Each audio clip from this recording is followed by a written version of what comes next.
آج کالج سے سیدھی گھر آنا، آج اکیڈمی جانے کی ضرورت نہیں ہے۔ فاطمہ تیز تیز چائے پیتے ہوئے بیگ اٹھا کر باہر نکلنے ہی لگی تھی جب ماں کی بات سن کر ٹھٹک کر رکی۔ امی، میرے پیپرز ہونے والے ہیں اور ان دنوں میں اکیڈمی سے چھٹی نہیں کر سکتی۔ کل بھی آپ کے کہنے پر میں گھر جلدی آ گئی تھی۔ اس نے ایک ترچھی نظر اپنی بھابھی پر ڈالتے ہوئے کہا تھا۔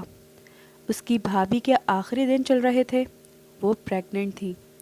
اکثر ہی وہ کبھی بیماری کا بہانہ بنا کر تو کبھی کسی اور مصروفیت کا بہانہ بنا کر فاطمہ کو کبھی کالج سے تو کبھی اکیڈمی سے چھٹی کروا دیا کرتی تھیں۔ نہ جانے وہ اتنی نازک مزاج تھیں کہ ذرا سی سختی نہیں سہ سکتی تھیں، یا پھر وہ گھر والوں کو تنگ کرنے کا کوئی موقع ہاتھ سے نہیں جانے دینا چاہتی تھیں۔ فاطمہ اپنی بھابھی کے بارے میں حتمی رائے دینے سے قاصر تھی۔ جب اپنی ماں سے کوئی شکایت کرتی تو وہ اسے ٹوک دیتی۔ کرن کے ساتھ تمہاری بہت دوستی تھی بھابھی بننے سے پہلے، تم تو اس پر جان دیا کرتی تھی۔ مت بھولو کہ وہ تمہاری بھابھی سے پہلے خالہ زاد بھی ہے۔ اوفو امی، آپ نہ کبھی میری سائیڈ ہی نہیں لیتی۔ مجال ہے جو کبھی میری ہاں میں ہاں ملا لیں۔ آپ کے سامنے سب کچھ صاف صاف نظر آ رہا ہے، مگر پھر بھی آپ نے آنکھیں بند کر رکھی ہیں۔ وہ دن دور نہیں جب بھابھی بھائی کو لے کر یہاں سے چلی جائیں گی اور آپ پھر ہاتھ ملتی رہ جانا۔ نبیلہ بیگم کے دل پر ہاتھ پڑا تھا، مگر انہوں نے فاطمہ کو مزید کچھ بھی کہنے سے باز رکھا تھا۔ وہ سب کچھ دیکھتی تھیں، اپنی بہو کی بدلتی ہوئی نظریں، بدلتا ہوا رویہ اور بیٹے کا بھی آنکھیں ماتھے پر رکھنا۔ انہیں سب کچھ نظر آ رہا تھا، مگر وہ دانستہ خاموش تھیں۔ وہ گھر کی فضا کو بدمزہ نہیں کرنا چاہتی تھیں۔ اب بھی چھٹی کے نام پر فاطمہ بھابھی کو ہی گھور کر رہ گئی تھی، اور وہ اسے نظر انداز کر کے اپنا ناشتہ لے کر بیٹھ گئی تھی۔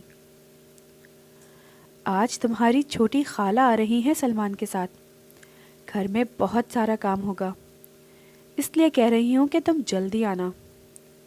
نبیلہ بیگم اس کی نظروں کا مفہوم سمجھ کر اسے تنبیہی انداز میں دیکھتے ہوئے بولی تھی، اور وہ پاؤں پٹکتے ہوئے اپنے کالج آ گئی تھی۔ ایک تو خالہ کو بھی اپنے گھر چین نہیں ہے، ہر دوسرے دن ہمارے گھر آ جاتی ہیں، اور یہ سلمان، یہ تو مجھے ذرا بھی پسند نہیں۔ ایسے مجھے آنکھیں پھاڑ پھاڑ کر دیکھتا ہے جیسے کھا ہی جائے گا۔ پورا دن اس کا بہت بدمزہ گزرا تھا۔ نہ چاہتے ہوئے بھی وہ اکیڈمی جانے کی بجائے سیدھا گھر آ گئی تھی، اور مہمان بھی گھر آ چکے تھے۔ جب وہ لاؤنج میں آئی تو سامنے ہی سلمان صوفے پر پاؤں پسارے بیٹھا تھا۔ LED پر وہ کوئی مووی دیکھ رہا تھا جس میں نہایت ہی واہیات سا سین چل رہا تھا، اور اسے دیکھ کر فاطمہ کا چہرہ شدت ضبط سے لال پڑ گیا تھا۔ کیا یہ سب خرافات دیکھنے کے لیے آپ کو گھر نہیں ملتا؟ فاطمہ کی آواز پر وہ ہڑبڑا کر رہ گیا۔ چینل تبدیل کرنے کے لیے ریموٹ کی تلاش میں ادھر ادھر نظریں کی تو ریموٹ بھی نہ جانے کہاں گم ہو گیا تھا، اور سین کا اریانی پن تھا جو بڑھتا ہی جا رہا تھا۔ فاطمہ اسے غصے سے محض گھور کر رہ گئی اور پاؤں پٹکتے ہوئے اپنے کمرے میں آ گئی۔ کپڑے چینج کرنے کے بعد منہ پر پانی کے چھپاکے مار کر وہ آئینے کے سامنے جا کر کھڑی ہو گئی تھی۔ ماں کہتی ہیں کہ جب سلمان اور خالہ گھر آئیں تو میں ان کے آنے سے پہلے اچھے سے تیار ہو جاؤں، ان کا اچھے سے استقبال کروں۔ زہر لگتا ہے مجھے یہ شخص، میرا دل چاہتا ہے کہ اس کی گردن مروڑ دوں۔ پتہ نہیں امی کو کیوں پسند ہے یہ۔ کیسے رہوں گی میں اس انسان کے ساتھ جس کی شکل دیکھنے کو بھی میرا دل نہیں کرتا؟ بھائی مجھے نہیں کرنی اس سے شادی، اور اگر امی نے زبردستی کرنے کی کوشش کی تو میں زہر کھا لوں گی۔ کافی دیر تک وہ کمرے میں یہاں سے وہاں ٹہلتی رہی۔ بار بار مووی والا وہ واہیات منظر اس کی آنکھوں کے سامنے آ رہا تھا جو وہ ابھی لاؤنج میں سلمان کے سامنے دیکھ کر آ رہی تھی۔ اس گھٹیا آدمی کو شرم نہیں آتی لڑکیوں کے سامنے ایسی حرکتیں کرتے ہوئے۔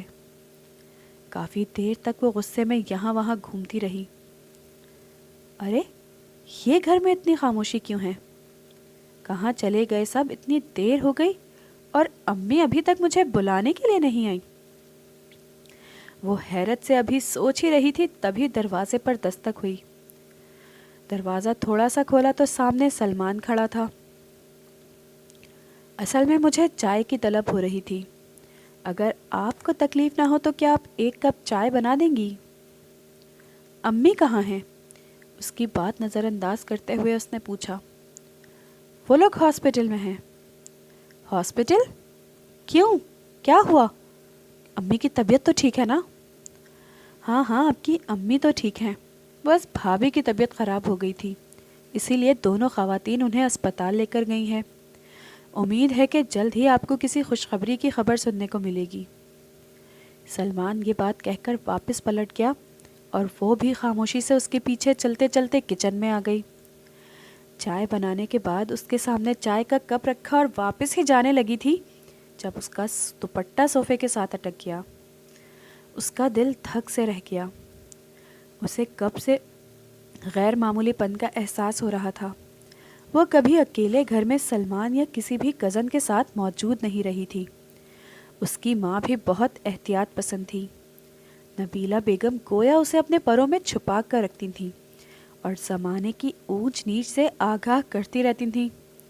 اس وقت شاید وہ یہ بھول گئی تھی کہ ان کی جوان بیٹی کالج سے گھر آ گئی تو یہ جوان لڑکا بھی وہیں موجود ہے، مگر شاید پھر سلمان کی شرافت کا سوچ کر مطمئن ہو گئی تھیں۔ اور اب جب سلمان نے اس کا دوپٹہ پکڑا تو وہ غصے میں آ گئی۔ یہ کیا حرکت ہے؟ آپ کو شرم آنی چاہیے۔ اگر آپ سمجھتے ہیں کہ آپ مجھے اکیلا دیکھ کر میرا فائدہ اٹھانے کی کوشش کریں گے تو یہ آپ کی بھول ہے۔ وہ بغیر سلمان کی طرف دیکھے پٹر پٹر بول رہی تھی۔ سلمان نے بمشکل اپنی ہنسی ضبط کی۔ محترمہ، میں نے آپ کا دوپٹہ نہیں پکڑا بلکہ آپ کا دوپٹہ صوفے کے ساتھ اٹک گیا ہے، اور اگر اب آپ کی اجازت ہو تو کیا میں اس دوپٹے کو یہاں سے نکال لوں؟ اس پر گھڑوں پانی گر گیا۔ بہت ہی زیادہ شرمندگی کا احساس ہو رہا تھا۔ وہ لب کچلنے لگی۔ نہیں، ضرورت نہیں ہے، میں خود نکال لوں گی۔ دوپٹہ نکالنے کے لیے واپس پلٹی اور پھر جب اچانک واپس مڑی تو اس کا پاؤں رپٹ گیا۔ اس سے پہلے کہ وہ زمیں بوس ہوتی وہ سیدھا سلمان کی گود میں جا گری۔ اس کا چہرہ سلمان کے چہرے کے انتہائی قریب تھا۔ اس کا سانس تیز تیز چل رہا تھا اور سلمان کی سانسیں اسے اپنے چہرے پر محسوس ہو رہی تھیں۔ وہ اس کی گود سے نکلنا چاہتی تھی مگر سلمان نے ان پر اپنی گرفت مضبوط کر دی۔ ایسے لمحے دوبارہ نصیب نہیں ہوتے۔ قسمت نے مجھے یہ لمحہ دیا ہے تو اسے مجھ سے مت چھینو۔ بس ایسے ہی مجھے قریب سے محسوس کرنے دو، دیکھنے دو کہ تم قریب سے کیسی لگتی ہو، تمہیں چھونے کا احساس کیسا ہے۔ چہرے کے اوپر جھکتے ہوئے وہ بے خود سے انداز میں بولا تھا۔ خوف سے فاطمہ نے آنکھیں میچ لیں۔ دل تھا جیسے پسلیاں توڑ کر باہر آ جائے گا۔ وہ خوف سے تھر تھر کانپ رہی تھی۔ وہ بہت غصے والی تھی، بہت جذباتی تھی، مگر سچ تو یہ ہے کہ وہ اس سے زیادہ ڈرپوک بھی تھی۔ سلمان کو انتہائی قریب دیکھ کر اس کا ازلی خوف لوٹ کر باہر آ گیا تھا۔ سلمان محسوس سے انداز میں اس کے تاثرات کو نوٹ کر رہا تھا اور پھر اگلے ہی لمحے اسے چھوڑ دیا۔ اگر تمہارا یہاں سے اٹھنے کا ارادہ نہیں ہو رہا تو پھر ٹھیک ہے، مجھے تو ویسے بھی کوئی مسئلہ نہیں ہے، اسی بہانے تو میں تمہیں انتہائی قریب سے دیکھ لوں گا۔ سلمان کی شیریں سے سرگوشی سن کر وہ ایک دم اپنی جگہ سے اٹھی۔ میرا پاؤں رپٹ گیا تھا، میں جان بوجھ کر نہیں گری، نہ جانے کیوں وہ صفائیاں دے رہی تھی۔ میں جانتا ہوں میرے پاس آنے کے لیے تمہیں بہانے کی ضرورت نہیں ہے، اس لیے صفائیاں دینا بند کرو۔ وہ پاؤں پٹکتے ہوئے کچن میں آ گئی۔ آج سے پہلے امی نے ایسی بد احتیاطی کبھی نہیں کی، پتہ نہیں کیوں اس لومڑ کے ساتھ مجھے اکیلے یہاں چھوڑ کر چلی گئی ہیں۔ سلمان نے اس کی گھبراہٹ کو نوٹ کیا اور ذرا مسکراتے ہوئے دانیال کا نمبر ملا لیا۔ دانیال، کیا ہو گیا ہے تم لوگوں کو؟ واپس کیا بولا ڈاکٹر نے؟ دوسری طرف اس نے جانے کیا کہا کہ سلمان کے چہکنے کی آواز آئی تھی۔ اچھا یار، پھر تو بہت بہت مبارک ہو۔ مجھے بتاؤ میں فاطمہ کو لے کر ہاسپٹل آ جاؤں؟ اچھا چلو ٹھیک ہے۔ فاطمہ کو اتنا تو اندازہ ہو گیا تھا کہ بھابھی کا بچہ اس دنیا میں آ چکا ہے۔ جس طرح سلمان خوشی سے چہک رہا تھا اسے خوشی کا اندازہ ہو رہا تھا۔ مبارک ہو، تمہارا بھتیجا ہوا ہے، چلو میں تمہیں اسپتال لے چلوں۔ فاطمہ نے بھی اس بات پر شکر ادا کیا، اب وہ مزید اس کے ساتھ اکیلے گھر میں رہنے کی روادار نہیں تھی۔ جلدی سے کپڑے تبدیل کر کے وہ اس کے ساتھ باہر آ گئی۔ بائک پر بیٹھتے ہوئے بھی اس نے سلمان سے اچھا خاصا فاصلہ رکھا ہوا تھا۔ سلمان اس کے گریز کو محسوس کرتے ہوئے مسکرا رہا تھا۔ اسے فاطمہ کی یہی عادتیں، یہی رویہ تو اچھا لگتا تھا کہ وہ کسی بھی لڑکے کے ساتھ کبھی فری نہیں ہوتی تھی، باقی لڑکیوں کی طرح اپنا آپ تھالی میں رکھ کر پیش نہیں کرتی تھی، بلکہ اس کا گریز بھرا رویہ دیکھ کر ہر لڑکے کا اس کی عزت کرنے کو دل چاہتا تھا۔ وہ خاندان کی ایسی لڑکی تھی جو خشک مزاج مشہور تھی، مگر پھر بھی خاندان کے سبھی لوگ اس کی بہت عزت کرتے تھے۔ رات تک ڈاکٹر نے انہیں ڈسچارج کر دیا اور پھر اگلے کئی دن فاطمہ کے گھر میں ہی گزرے۔ نہ اسے پڑھائی کا وقت ملتا نہ کالج جانے کا۔ وہ بری طرح جھنجھلا گئی تھی۔ امی، میری پڑھائی کا حرج ہو رہا ہے، اب گھر میں کسی ملازمہ کا بندوبست کر لیں پلیز۔ اس وقت کمرے میں اس کے ابو، بھائی اور بھابھی تینوں ہی موجود تھے۔ جب ماں چائے بنا کر لائی تو وہ شکوہ کرتے ہوئے بولی تھی، ہاں بھائی، اب تو میں بستر پر پڑ گئی ہوں، اب تو ہر کسی کو نوکرانے کی ضرورت ہی ہوگی، کرن جتانے والے انداز میں بولی تھی۔ پھر اپنے شوہر کی طرف دیکھا تو وہ غصے سے فاطمہ کو دیکھ کر رہ گیا۔ گھر کے کام گھر کی لڑکیاں ہی کرتی اچھی لگتی ہیں۔ کرن نے امی کے ساتھ مل کر ساری ذمہ داریاں سنبھالی ہوئی تھیں۔ اگر تمہیں تھوڑا سا کام کرنا پڑ گیا ہے تو تم رونے بیٹھ گئی ہو، کل کو اگلے گھر میں جاؤ گی تو کیا کرو گی؟ امی، آپ اسے سمجھاتی کیوں نہیں ہیں؟ دانیال کو نہ جانے کس بات کا غصہ تھا جو فاطمہ پر اتر گیا۔ وہ آنسو جھپکاتے ہوئے اپنے ماں باپ کی طرف دیکھتی رہی اور پھر غصے سے کمرے سے باہر چلی گئی۔ اگلے دن گھر میں کام کرنے والی ماسی آ گئی تھی جو اوپر کا کام کر کر چلی جاتی اور باقی کے کام نبیلہ بیگم خود ہی انجام دیتی تھیں، اور فاطمہ پھر سے اپنی پڑھائی میں مصروف ہو گئی تھی، جبکہ کرن کا مصروفیت کا ایک نیا بہانہ مل گیا تھا۔ چھوٹا زاویار اس کی تمام تر توجہ ہر وقت اپنی جانب کھینچ لیتا۔ شاید وہ خود ہی اس کو زیادہ توجہ دیتی تھی تاکہ گھر کی ذمہ داریوں سے جان چھڑا سکے۔ ایسے وقت میں فاطمہ کو بہت غصہ آتا۔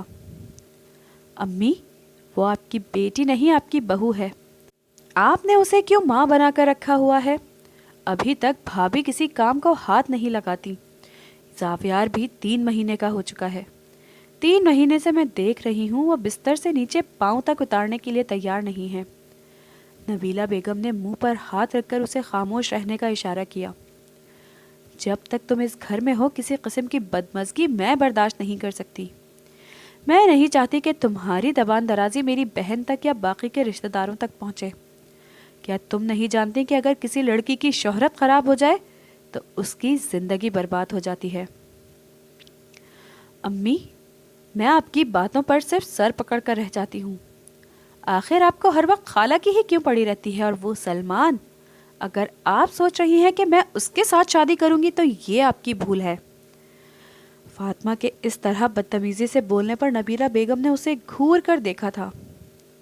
تمہاری بات بچپن سے ہی سلمان کے ساتھ طے ہے اور یہ بات پورا خاندان جانتا ہے۔ اب کیا جواز دے کر اس رشتے سے انکار کروں گی؟